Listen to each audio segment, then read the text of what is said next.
Hello everyone, welcome to the CA Intermediate Seamless Transition Strategy video number 4। Video number 4 क्या है? Paper 2 के बारे में है, that is corporate and other laws.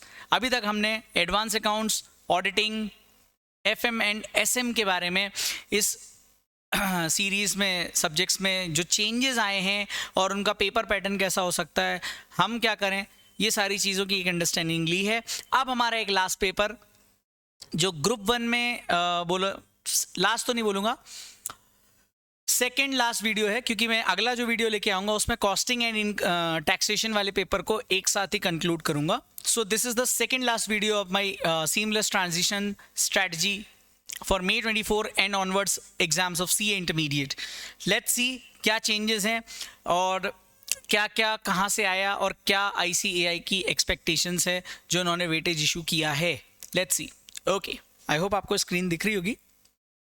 आ जाते हैं अपन, हाँ यही रहा। नाउ अगर मैं बात करूं seamless transition strategy corporate and other laws में, तो ये जो हमारा सिलेबस दिया हुआ है, आपको ये वाला जो सिलेबस दिख रहा है, it was as per old scheme. Old scheme के हिसाब से है ये। अगर आप इसमें फोकस करोगे तो पहले corporate law, sorry company law वाला जो पार्ट था, मैं स्क्रीन को जूम कर देता हूं तो आपको काफी क्लैरिटी के साथ दिखेगा। पेपर 2 पहले भी था, अब भी है। 1 paper 3 hours 100 marks, part 1 company law 60 marks. But अब क्या हो गया, सेक्शन 1 से लेके सेक्शन 148 तक जो जो चीजें हैं सिलेबस में, वो as it is companies act अगर आप उठा के देखोगे बेयर एक्ट से, सो सेक्शन 1 से लेके सेक्शन 148 तक का जो भी पार्ट था वो पहले था और उसको 60 मार्क्स में ICAI पूछता था, including MCQ questions and descriptive part सब मिला के। 4 चैप्टर शुरुआत के 25 से 40% में, acceptance, deposit, registration charges, management and administration 25 से 35%, और लास्ट के 3 declaration, dividend, accounts of company, audit and auditors 35 से 40%। देन आपके में अदर लॉज में क्या था कि भाई 40 मार्क्स का अदर लॉज था पहले। Okay, Indian contract act season 2, यहां पर आप स्पेसिफिक कॉन्ट्रैक्ट्स कवर जो होते थे सिलेबस में, indemnity, guarantee, bailment, pledge, agency, negotiable instruments act था, जनरल क्लॉजेस एक्ट था, इंटरप्रिटेशन ऑफ स्टैट्यूट्स था। अगर मैं बात करूं यहां पर, अब इंस्टीट्यूट ने क्या चेंज कर दिया इसको, इस पूरे पेपर में कई छोटे छोटे चेंजेस जो शायद लोगों ने नहीं नोटिस करे, लेकिन मैं आपको नोटिस जरूर कराऊंगा, क्योंकि इसीलिए अपन ने ये सीरीज ही लॉन्च करी थी, आपको याद है। ये देखिए, कंपनीज एक्ट 2013, पहली लाइन देखिए। अच्छा, उससे पहले ये हेडिंग चेक करो, पहले पार्ट का नाम ही बदल दिया, company law and LLP partnership law. ये टोटल 70 का हो गया, पहले LLP नहीं था और 60 नंबर का कंपनी लॉ था। अभी तो ये पहला झटका इन्होंने यहीं दे, झटका क्या मतलब, बहुत अच्छा चेंज बोलूंगा मैं इसको, सिंस ये सब्जेक्ट में LLP भी जोड़ दिया। ठीक है, और इसका वेटेज कितना हो गया, 70 मार्क्स। देन अगर मैं बात करूं दूसरा चेंज आपको ये देखिए, companies act 2013 including important rules, drafting of notices,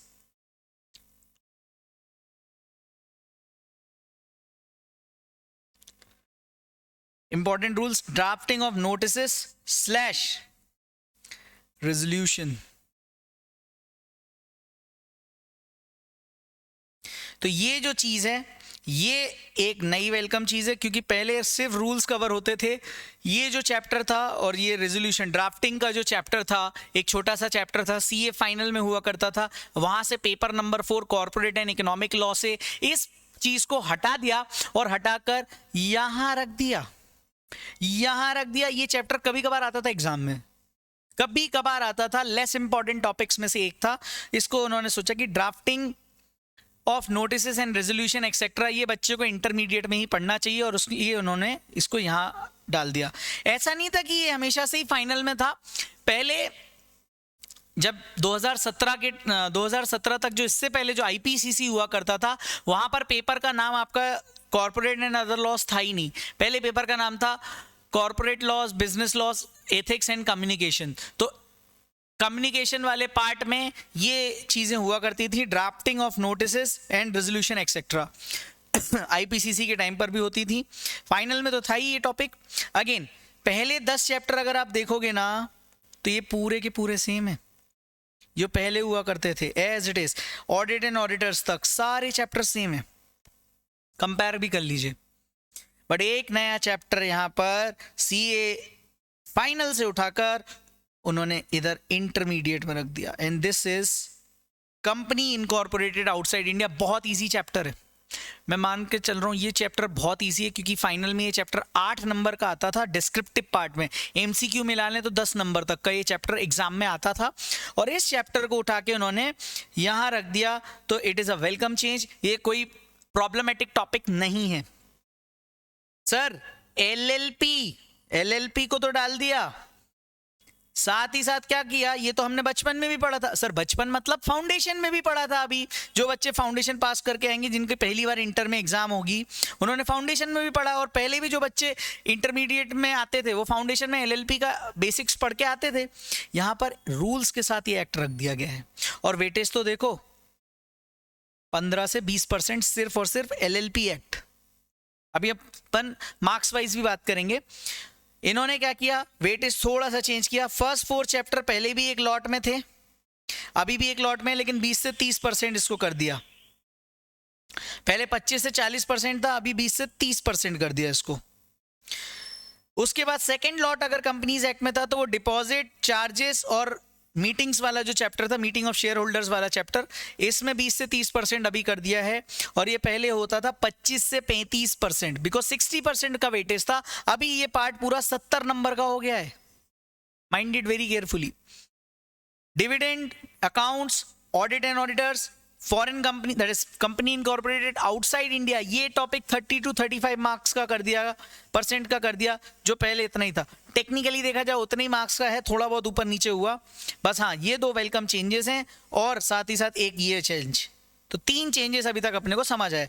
welcome to other laws. Other law में इंस्टीट्यूट ने एक बोलूंगा, अदर लॉ पहले 40 मार्क्स का होता था, अब 30 मार्क्स का है। ये देखिए 30 मार्क्स का आईसीएआई ने इसको दिया हुआ है। जनरल क्लॉजेज एक्ट, जो एक ऐसा एक्ट होता था जिसको हम साइड में रखते थे, बट उस चैप्टर का वेटेज तो देखिए 35 to 40%। ये चैप्टर हमेशा एक दुखती नस रहा है, बिकॉज एक तो इस चैप्टर में ना सारी लेस इंपॉर्टेंट चीजें होती हैं। लेस इंपॉर्टेंट मतलब कोई प्रैक्टिकल लाइफ से ज्यादा कनेक्ट नहीं होता ये chapter. Exam point of view से तो बहुत ही ज्यादा परेशान करता है, क्योंकि चीजें रिकॉल नहीं होती जल्दीबाजी में। तो जब रिकॉल नहीं होती तो ये चैप्टर थोड़ा सा प्रॉब्लमेटिक हो जाता है। और पहले ये क्या 4-5 नंबर 6 नंबर का आता था डिस्क्रिप्टिव में, बट अब इसका 35 से 40% वेटेज हो गया है, इसका वेटेज बढ़ गया है। सेकेंड नंबर पे उन्होंने दिया है इंटरप्रिटेशन ऑफ स्टैट्यूट, पहले भी था अभी भी है, ये इजी है as compare to general clauses act. और एक ये आया है भाई साहब फाइनल से चैप्टर, जिसके बारे में मार्केट में भयंकर हवा बना के रखी गई है कि भैया फेमा आ गया। FEMA foreign exchange management act 1999। भाई साहब अगर आपको कोई ये बोल रहा है कि foreign exchange management act 1999 FEMA पूरा का पूरा आ चुका है, तो आप गलत हो। आप बहुत मतलब थोड़ा बहुत नहीं, भयंकर गलत हो। आप आईसीआई का कवरेज देखो ना यार, क्योंकि फेमा आ गया, फेमा फाइनल से उठ के इंटर में आ गया, फेमा फाइनल से उठ के इंटर में आ गया। ये तो बताओ कितना फेमा दिया उन्होंने, क्या पूरा फेमा एज इट इज उठा के रख दिया? Answer is no. पूरा फेमा तो आपको पढ़ना कहाँ है? सेल्फ पेस्ड ऑनलाइन मॉड्यूल में। Sir what is this self paced online module? हम इसके बारे में जानकारी आगे देंगे अगले वीडियोस में। ये आपका अभी के लिए इतना मान लो कि ये इंटरमीडिएट में तो हमें पूरा फेमा नहीं पढ़ना है। क्या पढ़ना है? चलो सर ये भी देख लेते हैं। Significant definitions, definition part plus and concept of current and capital account transactions. मतलब पूरा फेमा नहीं दिया उन्होंने फेमा पूरा दिया ही नहीं है। फेमा बहुत बड़ी चीज है। फॉरेन एक्सचेंज मैनेजमेंट एक्ट बहुत बड़ी चीज है। आप किसी सीए फाइनल के बच्चे से पूछोगे, वो आपको बहुत अच्छे से बताएगा, और कई बच्चे छोड़ के भी जाते हैं फेमा, मैं आपको बता दूं। लेकिन इंटर में उन्होंने सिर्फ वो पार्ट डाला जो इजीली मैनेजेबल है। इस चैप्टर का जो इजीली मैनेजेबल वाला पार्ट है ना, बेसिक्स वाले पार्ट, जैसे आप एलएलपी वहां पढ़ते हो बेसिक में, फिर आपको यहाँ एडवांस वर्जन मिलता है, तो वैसा मैं बोल सकता हूँ फेमा आपको बेसिक पार्ट यहाँ पे मिला है। फेमा में एज सच इतना कोई हार्ड एंड फास्ट पूरा नहीं डाला कि भाई आपको डर जाने की जरूरत है, भैया इंस्टीट्यूट ने फाइनल से उठा के डाल दिया। अरे कहाँ डाल दिया भाई, पूरा देखो तो। एक तो डर क्या होता है कि हम आईसीआई का कभी डॉक्यूमेंट देखते नहीं, समस्या यही है। तो आईसीआई के डॉक्यूमेंट अगर आप ओपन करके देखोगे तो आपको खुद ब खुद पता चल जाएगा कि यार देखो क्या चीजें आई हैं सिलेबस में। तो दो से तीन चीजें इन्होंने डाली हैं बेसिक्स वगैरह, और इसका वेटेज भी अच्छा खासा दिया यार, 30 to 40%। ये 30 to 40% आउट ऑफ 30 मार्क्स। तो अब अपन देखते हैं चैप्टर वाइज समझने की कोशिश करते हैं, सर क्या क्या डिलेट हो गया। तो अगर आप देखोगे टॉपिक्स रिलेटेड में आप देखोगे तो एक तो कॉन्ट्रैक्ट एक्ट वाला जो पार्ट था ये यहां से डिलीट कर दिया गया। सर ये डिलीट हुआ तो ये गया कहां, सर ये यहां से डिलीट हो गया इंटर से, बट ऐसा बोलूं तो ये शिफ्ट हुआ है सीए फाउंडेशन पर। सीए फाउंडेशन में ये टॉपिक चला गया है। मतलब पहले क्या था, आप आधे से ज्यादा कॉन्ट्रैक्ट एक्ट तो फाउंडेशन में पढ़ के आते थे, 22 नंबर का या 24 नंबर का, एज द केस में भी डिपेंड करता था। अब आपका 100 मार्क्स का बिजनेस लॉज है फाउंडेशन में, और वहां पर आपको ये टॉपिक पूरा एजेंसी, बेलमेंट, प्लेज, इंडेमनिटी ये सब पढ़ना है। नेगोशिएबल इंस्ट्रूमेंट भी सेम स्टोरी, डिलीट हुए इंटर से, कहां चले गए, सीए फाउंडेशन में। फाउंडेशन में जाने का ये है कि भाई अब जो बच्चे फाउंडेशन देंगे जून 2024 में या दिसंबर 2024 में, उन बच्चों को ये टॉपिक्स बिजनेस लॉस के पेपर में पढ़ना पड़ेगा। पेपर नंबर 2 100 मार्क्स का, वहां बीसीएआर है ही नहीं, उसकी सीरीज अलग आएगी, टेंशन नहीं लेना, फाउंडेशन के बच्चों के लिए भी लेके आऊंगा मैं। अब अपन बात करते हैं कि कौन कौन से टॉपिक्स आए। तो जैसा कि मैंने बोला कि वेलकम चेंज है corporate company incorporated outside India, ये बहुत ईजी चैप्टर है, ये वन ऑफ द फेवरेट से। अगर इसकी थीम पकड़ लिया आपने तो इसमें मतलब 8 में से 6 ये आपको देके जाएगा, मिनिमम 8 मार्क्स में से 6 मार्क्स देके जाएगा, जो भी इसका वेटेज है। LLP act again not a big deal. एक तो company incorporated outside India, LLP act with rules, इसको तो मैं बोलूंगा विथ रूल्स आया भाई ये।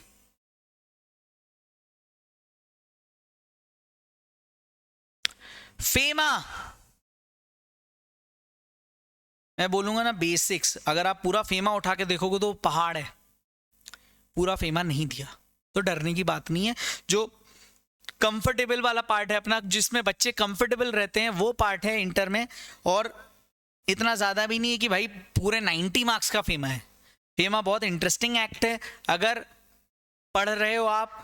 और ये चीज क्या है, बस फेमा के साथ समस्या, ये बहुत लेंदी एक्ट है वो, लेकिन वो पूरा एक्ट इंटर में डाले ही नहीं, तो लोड लेने की जरूरत ही नहीं है। टेंशन तो तब होने चाहिए ना कि भाई पूरा ही फेमा डाल दिया इंटरमीडिएट में, कैसे पढ़ेगा बच्चा इतना सारा, बट वो डाला ही नहीं उन्होंने पूरा। तो इस चीज का मार्केट में बहुत हवा बनाया गया कि भैया ये बहुत आ गया है, फेमा आ गया, फेमा आ गया, क्या आ गया ये पता ही नहीं। देख तो लो यार आईसीआई के डॉक्यूमेंट को। नाउ पेपर पैटर्न के बारे में बात करें, अगेन ये पहले भी 30% एमसीक्यू था, अभी भी है। 70% डिस्क्रिप्टिव होगा, विच मींस टोटल 84 मार्क्स का क्वेश्चन पेपर आएगा डिस्क्रिप्टिव पार्ट का, जो हम बाहर लेके आएंगे, और उसमें क्वेश्चन नंबर 1 होगा हमारा बेटा कंपलसरी।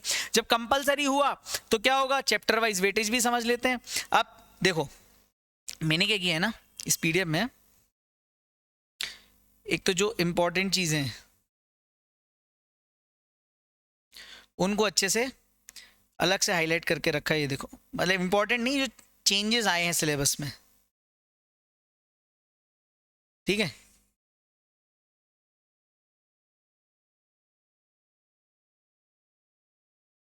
ठीक है, अब देखो इसमें क्या हुआ। चैप्टर 1 2 3 4 पहले भी था, अभी भी है, ओल्ड सिलेबस में 84 मार्क्स की बात हो रही है यहाँ पे, है ना। इन डिस्क्रिप्टिव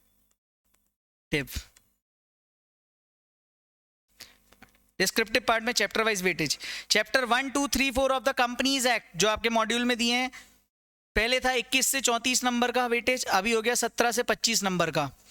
5, 6, 7 21 से 29 मार्क्स, अभी भी 17 से 25 नंबर। 8, 9, 10 पहले 29 से 34 था, अब 8, 9, 10 plus company incorporated outside India, और इसका वेटेज बेटा 25 से 29 नंबर है। सबसे ज्यादा वेटेज का ये 4 चैप्टर्स है सलंग। एलएलपी पहले सिलेबस में ही नहीं था, लेकिन अभी भी 13 से 17 मार्क्स का आएगा, तो एलएलपी भी पढ़ना है ध्यान से। जनरल क्लॉजेज एक्ट, ये देखो इंटरप्रिटेशन और जनरल क्लॉजेज एक्ट, जो लोग इनको छोड़ के जाते थे उनकी 12 बज जाती थी एग्जाम में, अभी इस पे भी ध्यान देना पड़ेगा, क्योंकि ये 11 to 14 मार्क्स है और ये 7.5 से 9 नंबर तक का आ सकता है, ये 2 चैप्टर्स।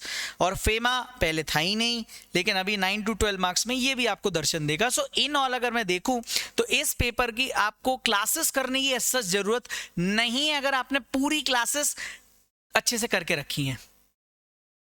आपको बस अमेंडमेंट्स देखने हैं, जो अमेंडमेंट्स आए हैं, पहला जो एडिशंस हुए हैं उन टॉपिक्स के लिए अलग से आप क्लास ले सकते हो, आपको उसके लिए भी आपको क्लासेस मिल जाएंगी, कोई बहुत बड़ी बात नहीं। आप नाडा प्रोफेशनल एकेडमी पे कांटेक्ट कर सकते हैं। अगर आपका पेपर ग्रुप 1 में बिगड़ गया है, आप ये वीडियो देख रहे हो और आपको ऐसा लगता है कि क्या चेंजेस हैं लॉ में भी तो चेंजेस आए हैं, तो लॉ में यार देखो गिनती की अगर चेंजेस की बात करूं तो 1, 2, 3 और एक ये 4 चेंजेस, इनकी अलग से क्लास ले लो ना, अलग से क्लास ले लो। सर मार्केट में तो सब पूरी क्लास बेच रहे हैं, ठीक है कोई दिक्कत नहीं। आपको ऐसा लगता है, आप इसके लिए एकेडमी पर कांटेक्ट तो करो, आप मेरे को व्हाट्सएप कर दो, एकेडमी पे लैंडलाइन पे कांटेक्ट कर लो, एकेडमी का जो मोबाइल नंबर है जनरल इंक्वायरी के लिए उस पर आप विजिट कर लो। तो ये देखो आपको ये जो नंबर है, अगेन मैं वापस से मेंशन कर देता हूं एकेडमी का, और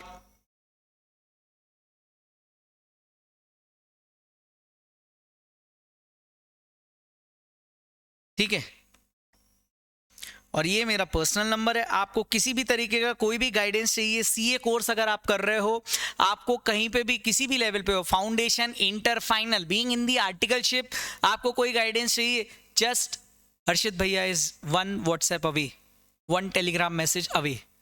बस ये याद रखना दोस्त, तेरे को सीए बनना है, this is our approach.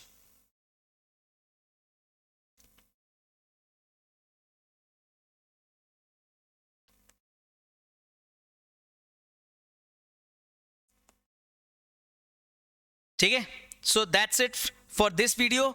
I hope इससे भी आपको काफी क्लैरिटी आएगी। सो अभी तक हमने ना paper number 1, paper number 2, paper number 5 और पेपर नंबर 6 के बारे में, CA intermediate May 24 and onwards exam जो चेंजेस आए थे वो, प्लस पहले क्या हुआ करता था, आईसीआई का क्या माइंडसेट हो सकता है, ये सारी चीजें हमने डिस्कस कर ली। आई होप आपको ये काफी इसमें हेल्प मिलेगी। So thank you so much, मिलते हैं जल्दी कॉस्ट और टैक्सेशन की वीडियो के साथ। All the best, keep studying, और मई 24 पास करना है दोस्तों। बाय।